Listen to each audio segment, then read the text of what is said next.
Graças e paz, meus irmãos. Bom dia.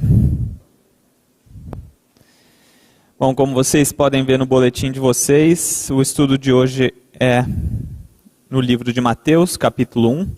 Então, quem tiver com suas Bíblias pode abrir lá, a gente vai fazer a leitura do capítulo inteiro, inclusive da genealogia.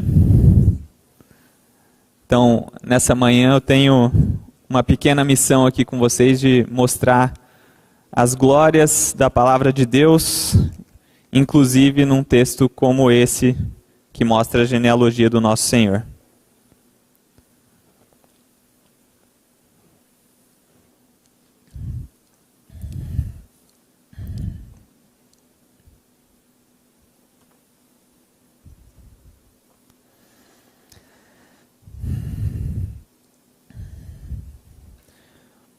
Bom, meus irmãos, antes de fazer a leitura do texto, teve alguns motivos do porquê eu escolhi essa passagem. Bom, primeiro que a gente está há poucos dias do Natal, e é uma época que tradicionalmente a igreja cristã, os filhos de Deus comemoram e celebram a chegada e a primeira vinda do nosso Senhor. E o livro de Mateus em específico, porque ele é um livro que foi escrito principalmente com foco para os judeus, para o povo judeu. Então é um livro repleto de cumprimento de profecias. Ele tem uma linguagem muito específica de como trata o Filho de Deus, de como apresenta o Cristo para a gente. Ele apresenta o Cristo como aquele que era o Messias prometido e que havia chegado a hora de ser revelado o Filho de Deus. E eu resolvi ler o capítulo inteiro com vocês e expor para vocês esse texto inteiro por dois motivos.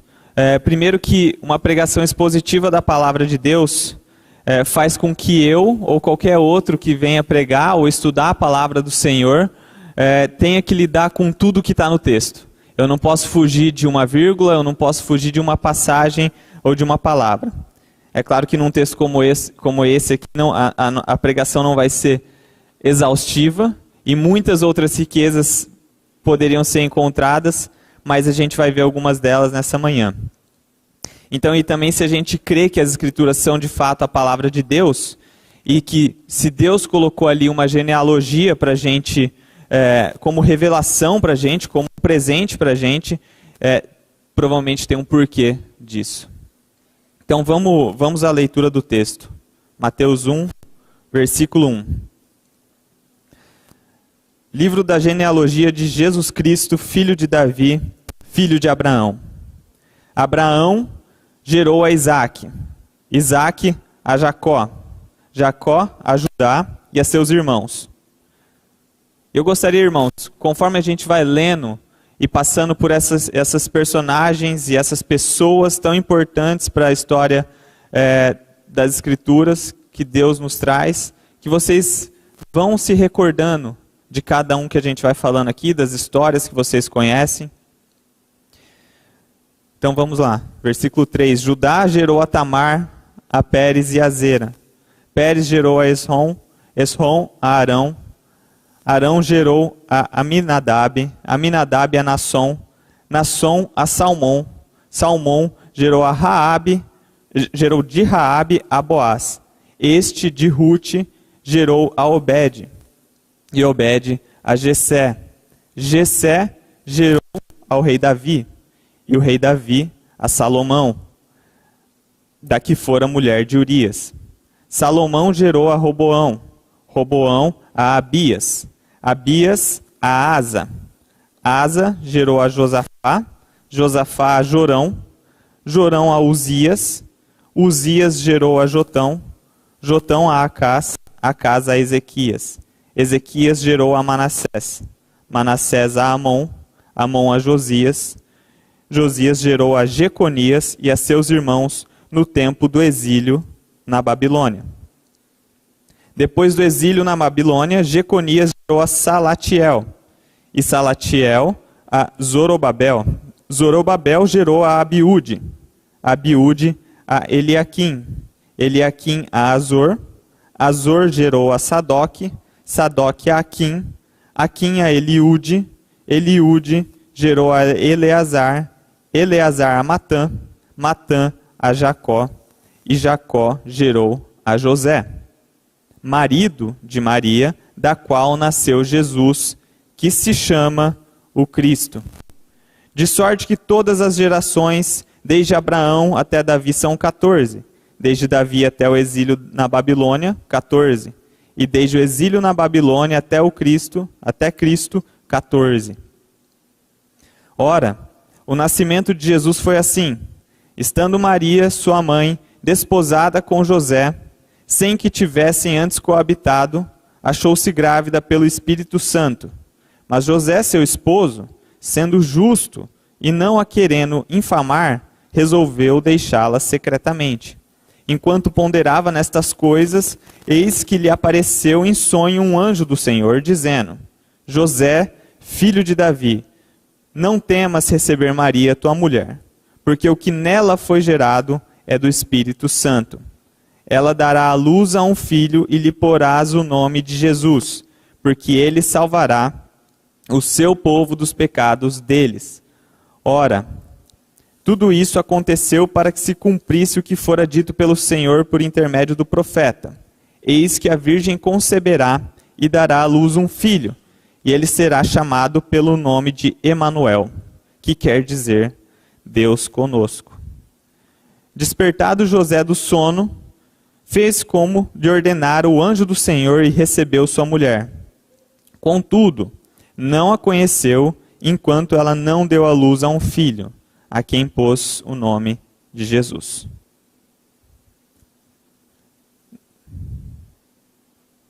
Gostaria de orar rapidamente com os irmãos. Pai eterno, essa é a tua palavra, ó Deus. Nós nos alegramos nessa manhã de reunião e de culto a ti, ó Pai. Que o Senhor use esse estudo para a edificação da tua igreja, que ele revele os tesouros que a sua palavra contém, ó Pai, e que contém para o nosso benefício, que contém para a salvação dos pecadores, ó Pai, e para a tua exaltação e tua glória. Eu oro em nome de Jesus. Meus irmãos, vamos à leitura do boletim. Faltando poucos dias para o Natal, estamos celebrando o período do primeiro advento, época do ano em que a igreja cristã alegremente se volta para a lembrança da chegada do seu Senhor. Assim, a intenção deste estudo é de exaltar as obras da mão do nosso Deus soberano e reconhecer como elas nos conduzem até o alvo da nossa esperança, Jesus Cristo. Então a intenção, meus irmãos, quando a gente analisa, vocês puderam ver que a genealogia de Jesus traz uma série de pessoas, consigo uma série de histórias, e quando a gente analisa todas as obras da mão do nosso Deus, que conduziram todo o Antigo Testamento, toda a história da humanidade até a pessoa de Jesus, a gente pode olhar para essas obras e falar, de fato, nosso Deus é soberano. Ele esteve no controle, e eu gostaria que vocês conseguissem realmente sentir o peso da soberania do nosso Deus. É claro que é uma soberania que a gente não consegue nem imaginar na nossa cabeça, mas a gente consegue pelo menos saborear um pouco disso na sua palavra. Então, para que a gente receba esse entendimento da soberania do nosso Deus como a fonte da nossa esperança, e que realmente a nossa fé seja fortalecida sabendo que nós temos um Deus que cuida da sua igreja e que cuida da história. O primeiro capítulo do Evangelho de Mateus não só possui um dos relatos do nascimento de Jesus, mas começa com o autor estabelecendo os termos sobre a identidade e as credenciais do Messias. Lembra que eu falei para vocês que esse foi um livro escrito principalmente para o público judeu?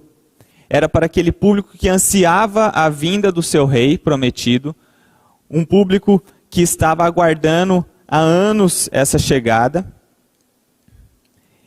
E Mateus começa o livro dessa forma.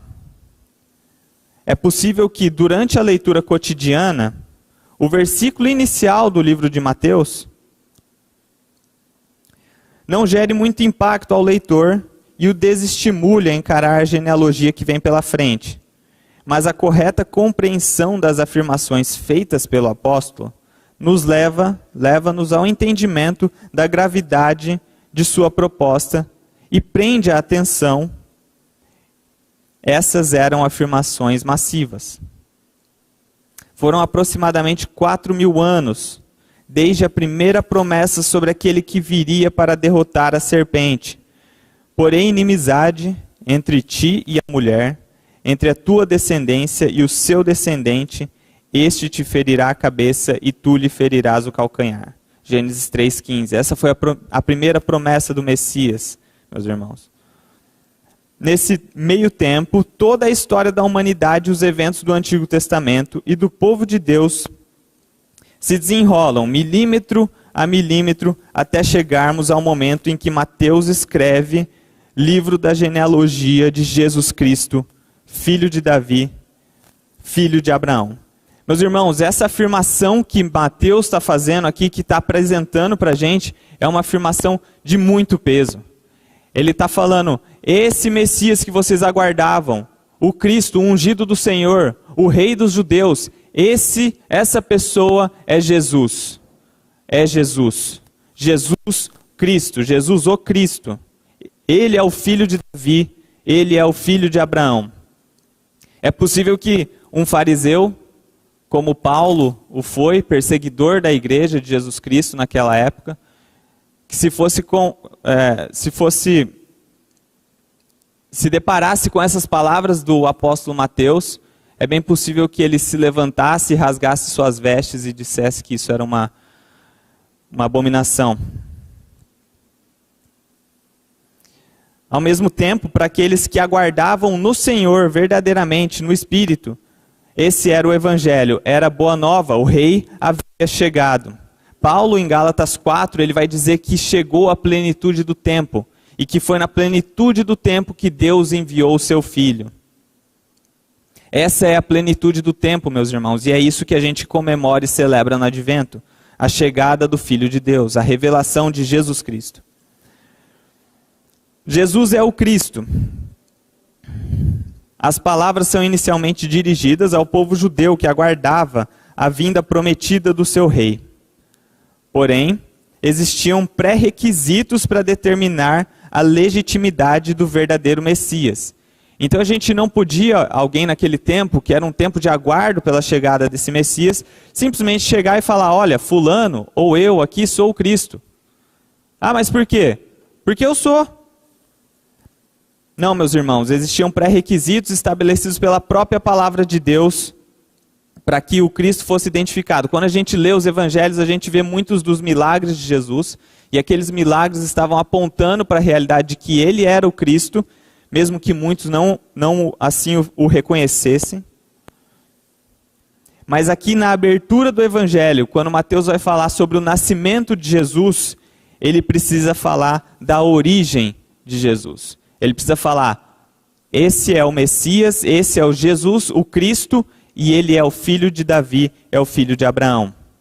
Então, Mateus nos dá uma resposta para qualquer tipo de acusação, no sentido da origem daquele que ele declara que é o Cristo. Ele deveria ser filho de Davi, porque Deus assim estabeleceu. Quando teus dias se cumprirem, e descansares com teus pais, então farei levantar depois de ti o teu descendente, que procederá de ti, e estabelecerei o seu reino. Este edificará uma casa ao meu nome, e eu estabelecerei para sempre o trono do seu reino. Eu lhe porei por pai, e ele me será por filho. Se vier a transgredir, castigá-lo-ei com varas de homens e açoites de filhos de homens. 2 Samuel 7, de 12 a 14. Essas palavras foram direcionadas ao próprio rei Davi, pela boca do profeta Natã. Então, quando o profeta Natã entrega essas palavras ao rei Davi, ali havia uma profecia de que o Cristo deveria ser o filho dele. E que depois que Davi descansasse, esse trono do seu reino seria estabelecido para sempre. Então vamos para o boletim, meus irmãos. Salomão foi o descendente imediato de Davi. Então, o filho de Davi imediato, e que sucedeu a ele no trono, foi Salomão. Salomão foi o descendente imediato de Davi. Ele construiu um templo feito com mãos humanas e pedras mortas. O primeiro templo de Jerusalém. E o seu reinado teve fim. Jesus Cristo é o descendente prometido de Davi. Ele construiu um templo feito pelo Espírito e com pedras vivas. 1 Pedro 2,5. A igreja. E o seu reinado não terá fim. Meus irmãos, Jesus Cristo estabeleceu um templo eterno. Um templo que não foi construído com mãos humanas, um templo que foi construído pelo seu Espírito e com pedras vivas que somos nós, conforme o texto de 1 Pedro. Então, da mesma forma que Salomão foi o filho imediato de Davi, a profecia era sobre aquele que viria e teria um cumprimento pleno da profecia que Davi recebeu. Salomão foi o filho desobediente, foi um filho desobediente e por isso foi castigado. Durante o seu reinado, Jeroboão recebeu a profecia de que o reino de Israel seria rasgado e 10 tribos seriam dadas a ele. 1 Reis 11, 30 a 31. Essa é a profecia da divisão dos reinos de Israel e de Judá. E ela foi dada a Salomão por conta da sua desobediência. Jesus foi filho obediente e foi castigado não porque tinha pecado, mas pelos nossos pecados. Porém, depois do seu castigo, ele viu sua posteridade e prolongou seus dias. Todavia, ao Senhor agradou moê-lo, fazendo-o enfermar. Quando der ele a sua alma como oferta pelo pecado, verá a sua posteridade e prolongará os seus dias. E a vontade do Senhor prosperará nas suas mãos. Isaías 53, 10. Esse texto de Isaías 53, meus irmãos, para mim é uma das mais belas profecias do Evangelho como um todo que a gente prega hoje. 2000 anos depois da obra do nosso Senhor. Eu gostaria de abrir o texto de 1 Coríntios 15 com vocês, quem tiver e puder abrir, vamos acompanhar.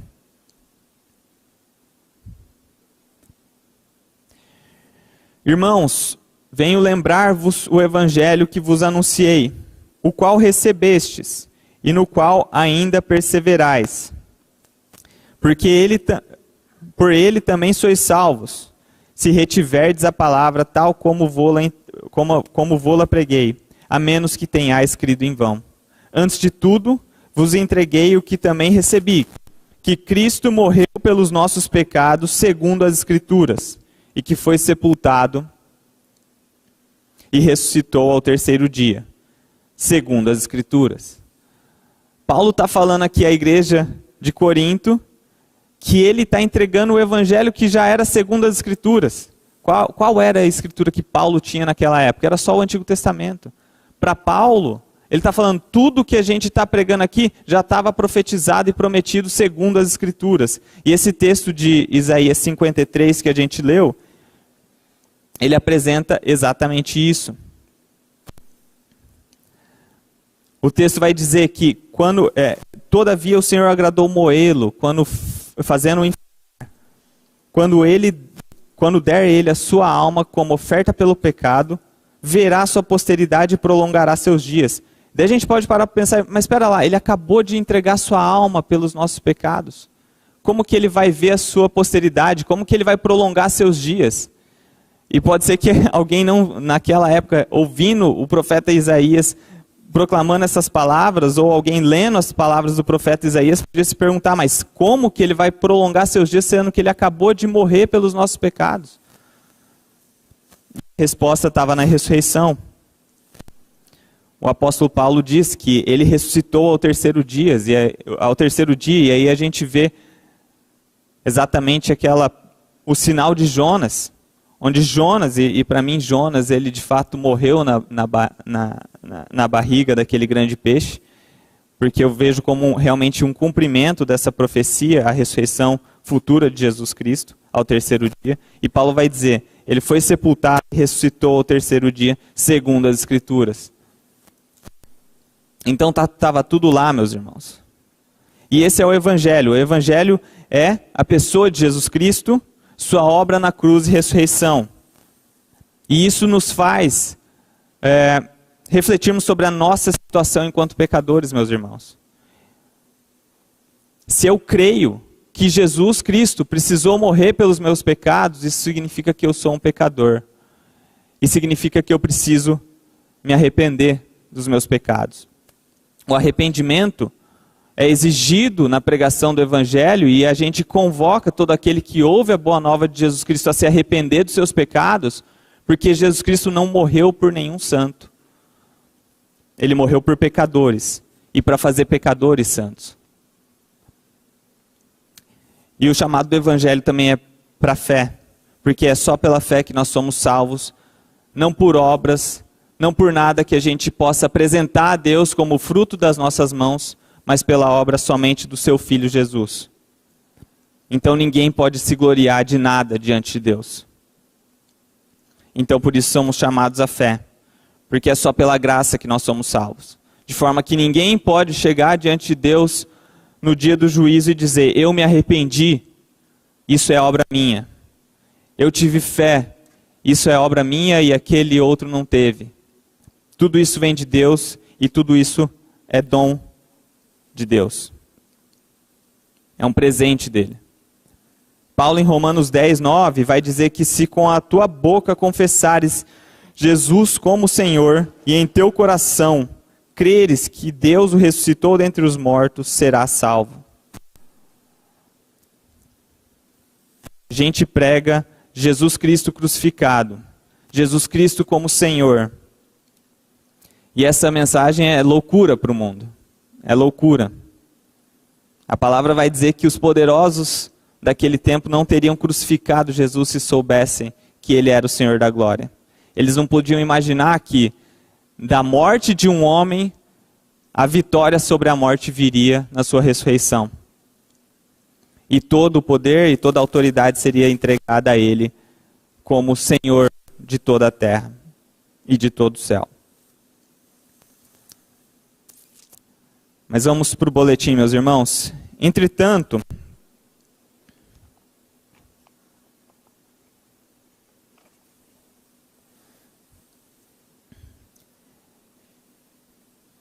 Cristo também deveria ser filho de Abraão.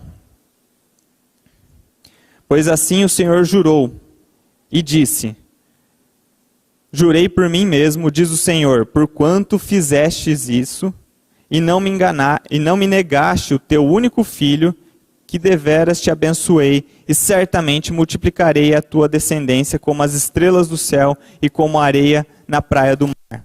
A tua descendência possuirá a cidade dos teus inimigos, nela serão benditas todas as nações da terra, porquanto obedecestes a minha voz. Gênesis 22, 16, 18. Paulo, em sua epístola às igrejas da Galácia, esclarece a quem o Senhor se referia na promessa feita a Abraão. Ora, as promessas foram feitas a Abraão e ao seu descendente, não diz aos descendentes, como se falando de muitos, porém, como de um só, e ao teu descendente, que é Cristo. Gálatas 3:16. Cristo é o descendente de Abraão. Nele reside a esperança das nações da terra.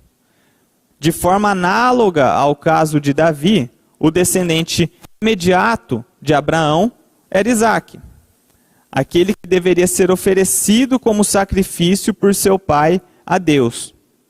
Isaque carregou a madeira do seu sacrifício, assim como Jesus carregou sua cruz. Pela fé, Abraão ergueu seu cutelo para imolá-lo. E depois de ser interrompido pelo Senhor, recebeu a promessa. Pela promessa, Deus Pai ergueu seu Filho no madeiro e nós recebemos a salvação. Isaque figurava Cristo. Então não é à toa, meus irmãos, que Abraão é chamado o pai da fé. Essa fé de Abraão foi por meio dela que ele recebe a promessa da sua descendência, essa promessa que nós acabamos de ler. Então Deus promete a Abraão um descendente. E em Jesus Cristo ele cumpre essa promessa. Isaque, sim, era uma promessa que foi dada a Abraão, e Abraão recebeu seu filho Isaque, o filho da promessa, mas a descendência de Abraão, em última instância, era Jesus Cristo, como a gente viu que o apóstolo Paulo revelou. Então a gente vê que o evangelho de Jesus Cristo crucificado, ele permeia todas as Escrituras. Ele está presente em todo o Antigo Testamento. E de certa forma, quando Mateus trouxe esse primeiro versículo para a gente, apresentando Jesus Cristo, filho de Davi, filho de Abraão, ele está apresentando tudo isso. Ele está falando que Jesus é o Cristo, o filho de Davi, o filho de Abraão, conforme todas essas promessas. Muitas outras profecias sobre a chegada do Cristo são apresentadas pelas Escrituras, mas estes eram os pré-requisitos hereditários necessários ao ungido do Senhor. Mateus inicia seu evangelho com essa grande declaração: Jesus, o menino nascido de Maria, esposa de José, esse é o Cristo, o filho de Davi, o filho de Abraão. E então usa a genealogia de José, seu pai adotivo e terreno, para fazer a sua sustentação. E é importante a gente entender, meus irmãos, que genealogia nas Escrituras tem um papel bastante importante. Ele tem um papel de constatação dos fatos e das pessoas envolvidas. Um dos historiadores mais famosos, Flávio Joséfo, ele foi um judeu que viveu no primeiro século. Ele nasceu poucos anos depois da morte de Jesus Cristo. Então ele estava num tempo bem próximo da vinda do nosso Senhor. E esse historiador ele ficou muito famoso porque os relatos dele sobre a história dos judeus, sobre as guerras dos judeus, talvez sejam os mais detalhados que a gente tem em mãos até hoje.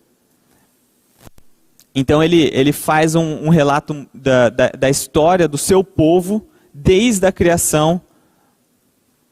E é impressionante quando vocês lerem, se um dia vocês tiverem contato, Flávio Joséfo tem, as obras dele é bem fácil de encontrar, mas é impressionante a naturalidade que ele fala sobre as pessoas envolvidas nos eventos. Ele fala quase como se fosse ali um conhecido, um vizinho dele, um primo do primo. Ele fala com uma naturalidade incrível porque eles tinham um apreço muito grande por genealogias. E quem já leu o Antigo Testamento sabe disso. Sabe que o Senhor normalmente coloca muitas genealogias e esse é o motivo, para que fique tudo bem registrado. Então, a apresentação de uma genealogia nas Escrituras tem o papel de constatação das pessoas envolvidas em determinados fatos históricos. Por isso, tantas vezes aparecem no Antigo Testamento, quase como um registro cartorário, certo e preciso.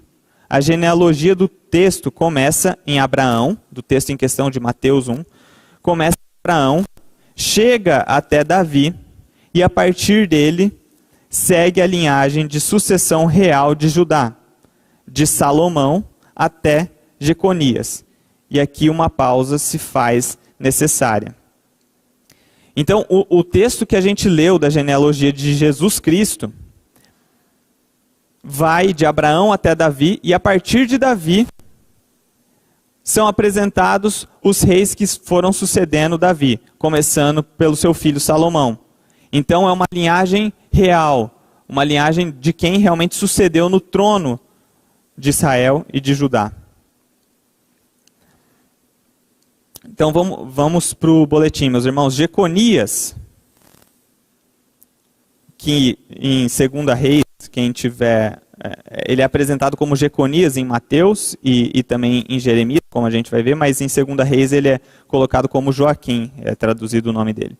Jeconias foi o penúltimo rei de Judá, o último a seguir a linhagem de sangue real de Davi.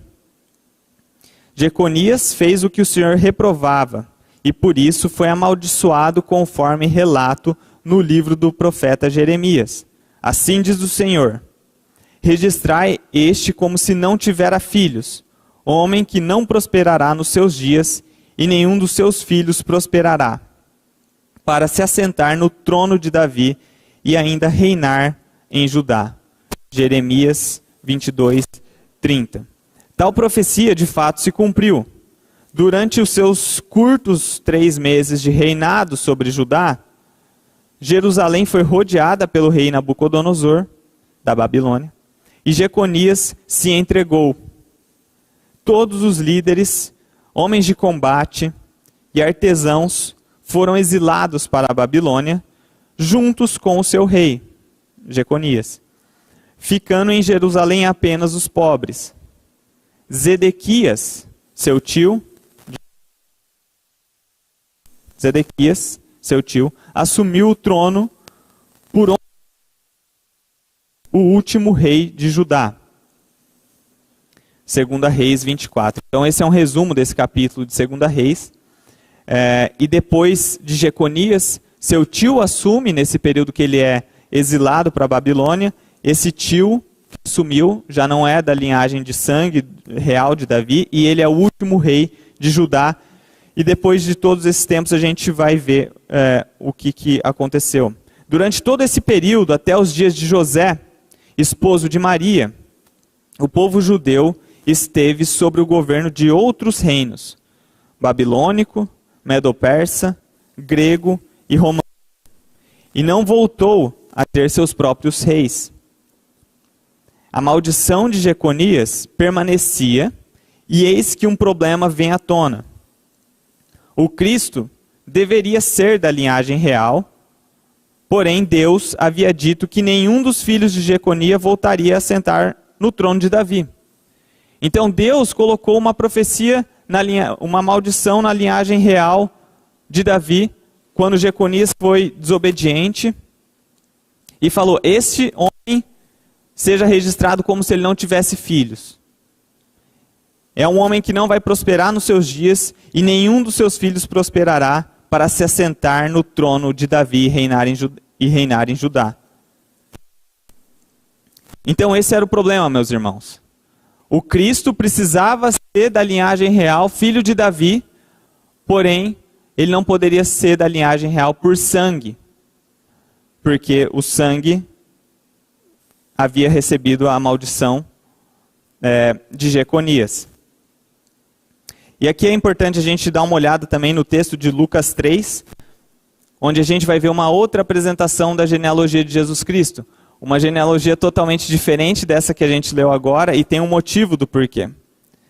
No final do capítulo de Lucas 3, nos últimos versículos, a gente encontra essa genealogia. E talvez alguém que já tenha estudado possa ter notado todas essas diferenças, mas a ordem das genealogias é invertida. Em Mateus a gente vai de Abraão até Jesus, e em Lucas ele apresenta de Jesus até Davi, Abraão, Adão e o próprio Deus. É uma genealogia mais estendida. E é uma genealogia que chega até Davi, não por Salomão, como foi apresentado por Mateus, mas chega em Davi pelo seu outro filho, Natã. Natã, que não assentou no trono, diferente do seu irmão Salomão. E essa diferença que, para muitos autores críticos das Escrituras, dizem: olha, está aí uma comprovação de que a Bíblia não é a palavra de Deus porque ela está errada. Isso aqui é inconsistente uma genealogia com a outra. Bom, essa genealogia que Lucas apresenta é a genealogia de Maria.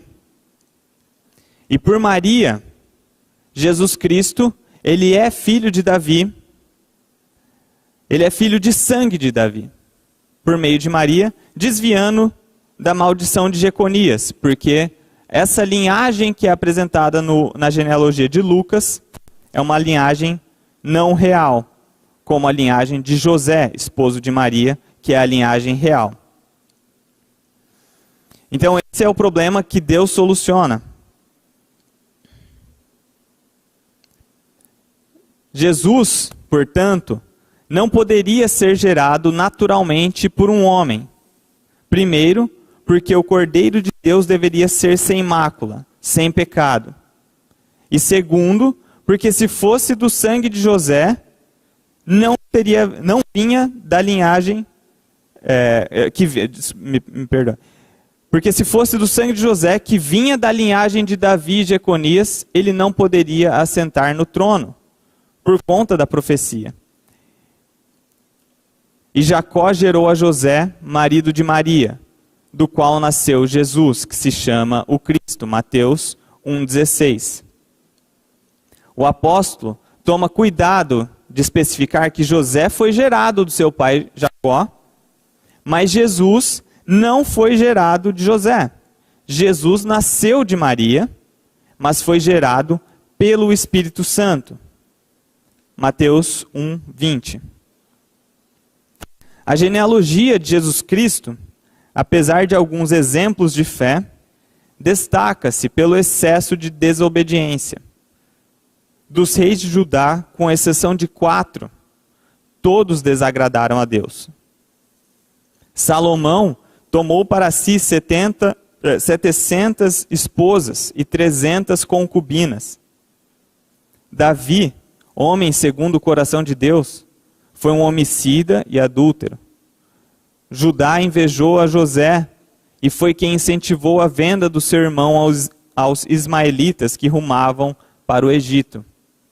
Jacó já é denunciado pelo seu próprio nome, enganador, que desejava a primogenitura desde o ventre. Nasceu agarrado ao calcanhar de seu irmão mais velho. A chegada da luz da salvação se deu em meio às trevas de muitos pecados. E meus irmãos, não é diferente da salvação que chega a cada um de nós, a cada um pecador. Nós estávamos mortos em nossos pecados, a palavra vai dizer. Nós estávamos podres realmente, apodrecidos de tanto pecado. E a salvação vem realmente como um renovo de Deus. Deus nos vivifica pelo seu Espírito no meio de todas essas trevas. E assim foi no nascimento de Jesus. A história da genealogia de Jesus Cristo, com certeza tem muitos atos de fé, mas também tem muitos atos pecaminosos e terríveis. Olhar para o Antigo Testamento com todas as suas histórias, cada uma com seus inúmeros detalhes, deveria nos deixar maravilhados de como todas as coisas cooperam para o bem daqueles que amam a Deus. Romanos 8, 28a. Se Noé, por exemplo, não tivesse obedecido a Deus, tudo teria terminado bem mais cedo do que o esperado. Imaginem isso, meus irmãos, um pequeno desvio de conduta de Noé e tudo ia por água abaixo, literalmente. Nosso Deus, ele não é um Deus que trabalha com um plano B. Imaginem também os irmãos de José que queriam matá-lo, como a gente viu, e Judá, seu irmão, incentiva a venda dele aos ismaelitas, e então José é levado para o Egito, e ele se torna uma figura pública, um governante no Egito, e na época da fome, da grande fome daquele tempo, ele é quem sustenta e quem gere todos os recursos do Egito, de forma que o povo de Deus é sustentado. Imaginem vocês se os ismaelitas, aquela caravana que passava naquele momento, naquele exato local, não estivesse passando naquele momento, e José não fosse vendido como escravo ao Egito, mas fosse morto, todo o restante da história seria desfeito, meus irmãos. A história que Deus conta, ela não assume qualquer chance de erro. Há quem veja Deus como um grande apostador cósmico, que lançou os dados antes da criação, verificou todos os resultados possíveis e escolheu a história que mais se encaixava nos seus planos. O Senhor não joga dados, Ele estabelece os resultados daqueles que jogam. Para fazer um sorteio, são lançados os dados, mas toda decisão procede do Senhor. Provérbios 16, 33. Da mesma forma, Ele não se daria ao trabalho de olhar pelos corredores do tempo, da história, para ter certeza de que o seu plano funcionaria. Bem sei que tudo podes, e nenhum dos teus planos pode ser frustrado. Jó 42, 2. O tempo não pode frustrar os planos do Senhor, nem mesmo o tempo, meus irmãos. Nada pode frustrar os planos da mão do nosso Deus. Meus irmãos, é com grande alegria que nós deveríamos receber essa notícia de que Deus é de fato um Deus soberano, e Ele é de fato um Deus que cuida de toda a história e de cada detalhe em toda a história. E Ele cuida de verdade. Às vezes a gente tem o costume de falar de forma, eu diria, bastante errada. Quando uma situação já está tão ruim, a coisa já está tão conturbada, a saúde de alguém já está tão prejudicada, a gente pode virar sem querer e falar para o irmão assim, agora está tudo na mão de Deus. Agora, só Deus. Meus irmãos, o tempo todo era só Deus. Nem um segundo da sua vida é sem Deus, cuidando de cada detalhe. Nada sai do controle do nosso Deus. A boa nova da chegada do Rei dos Judeus revela a soberania do Senhor sobre toda a sua criação e a sua graça, que salva pecadores a despeito da profundeza dos seus pecados. Porque Deus amou ao mundo de tal maneira que deu o seu Filho unigênito, para que todo que nele crê não pereça, mas tenha vida eterna. João 3,16. Meus irmãos, se a gente olha para tudo o que aconteceu, para todo o Antigo Testamento, as historinhas que a gente ouve na escola dominical, que vocês, muitos de nós, ouviram desde a infância, e vocês olham para tudo aquilo lá e vocês falam, tudo aquilo lá estava contribuindo para a gente chegar na plenitude dos tempos, quando Jesus Cristo foi revelado e nasceu de Maria. A gente tem que olhar para tudo isso e falar, Deus é muito grande. Não cabe na minha cabeça, eu não sei explicar como que essa soberania de Deus funciona, mas eu sei que Ele é soberano e que Ele cuidou de cada detalhe. O nascimento de Jesus Cristo se deu no tempo determinado, e a estrela de Belém não foi uma coincidência. O plano de Deus para a salvação funcionou, pois Ele mesmo o estabeleceu, conforme o anjo disse a José: ela dará à luz a um filho, e lhe porás o nome de Jesus, porque ele salvará o seu povo dos pecados deles. Mateus 1, 21. Maria deu à luz ao menino. E se existe uma esperança de Natal, essa esperança está em seu nome. E no seu nome esperarão os gentios. Mateus 12, 21. Meus irmãos, o nascimento de Jesus, ele se deu no tempo estabelecido por Deus, ele se deu por meio da vida de Maria, e precisava ser Maria, e precisava ser José, meus irmãos, que estariam com o nosso Senhor, e que o criariam aqui nessa terra. Meus irmãos, a gente fala muito de Natal ser um tempo de esperança. E eu confesso, de fato, o Natal hoje ele é muito desvirtuado do seu sentido original. Mas como eu falei, a esperança do Natal está no nome do nosso Senhor Jesus Cristo. Na obra que Ele realizou na cruz, na sua ressurreição.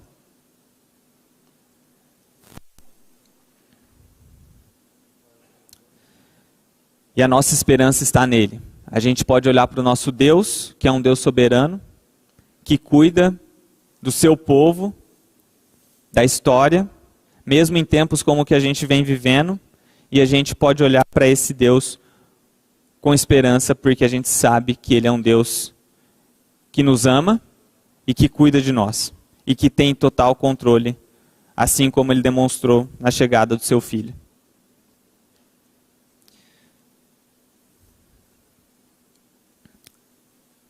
Vamos orar, meus irmãos? Pai, nós te damos graça, porque o Senhor enviou o seu Filho,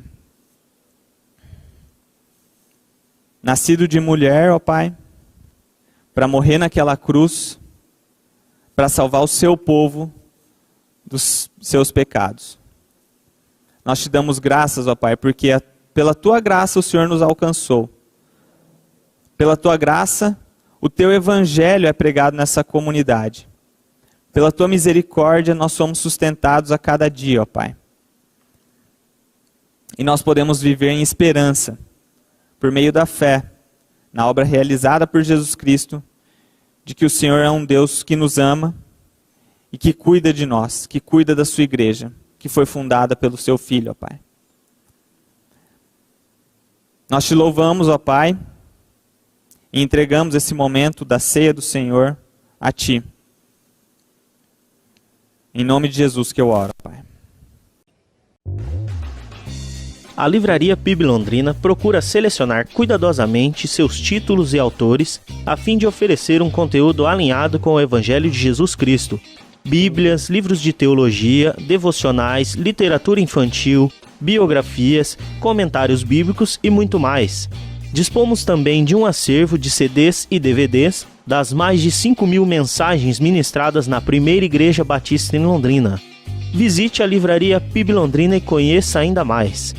Livraria PIB Londrina, de segunda a sexta, das 13h30 às 18 horas. Endereço na Avenida Paraná, 76A, próximo ao Calçadão, bem no centro de Londrina. Ligue para 3372-8921 ou acesse o site www.livrariapiblondrina.com.br.